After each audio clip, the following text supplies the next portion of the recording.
Shabbat Shalom for October the 4th, 2025, here on Following Him, the Disciple Life, because the Christian knows that in the Christ is true rest and true peace. Let's take a moment to consider Isaiah 9, verse 6. For unto us a child is born, unto us a son is given, and the government will be upon his shoulder, and his name will be called Wonderful, Counselor, Mighty God, Everlasting Father, Prince of Peace. You know, the instance, I think it was actually two instances, when Jesus cleansed the temple, when he drove out the animals, knocked over the money changers' tables and such. You know, that is co-opted. People point to that to try to justify whatever radicalism or extreme action they want to justify. You know, riots going on, people will talk about Jesus knocked over the tables at the temple. And this, but you'll see this, by the way, on both sides. Both sides will take that as if that were somehow the defining action of Jesus. Now, it totally fit in with him as the Messiah and the Son of God, and there's a lot to discuss there and a lot to learn there from that. But is it the sole defining characteristic of who he is? If anything, that would be, you know, the cross, where he is that perfect, sinless sacrifice, making peace between God and man. You know, he's a Prince of Peace. The word for peace there, this is the Hebrew word shalom.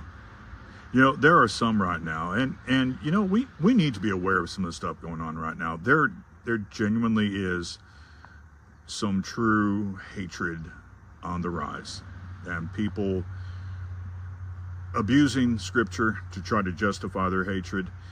You know, I've actually had some people, it's not really been a whole lot, but I have run into it some online. People will object to me using the word shalom.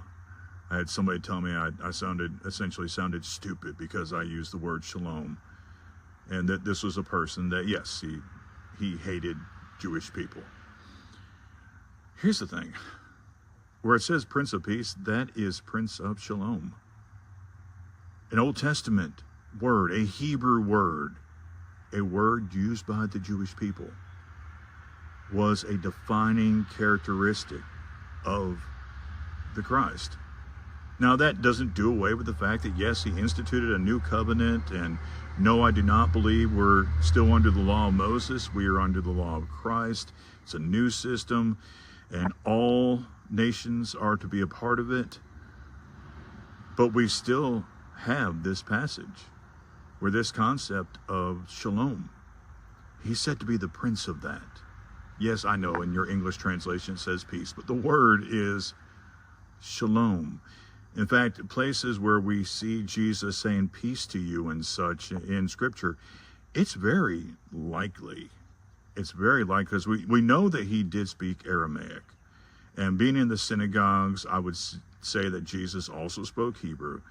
It's likely that what he actually said at those times is he was likely saying shalom, and they just give a dynamic equivalent there in the Greek. But, you know, if you ever look into that concept of shalom, it's this big concept in the Old Testament. We'll do a whole video on it sometime. But Jesus, he is our Prince of Peace. He's the Prince of Shalom. That's who it is we follow. In him we have that true rest and that true peace, that true shalom. You have a good day. Shabbat Shalom.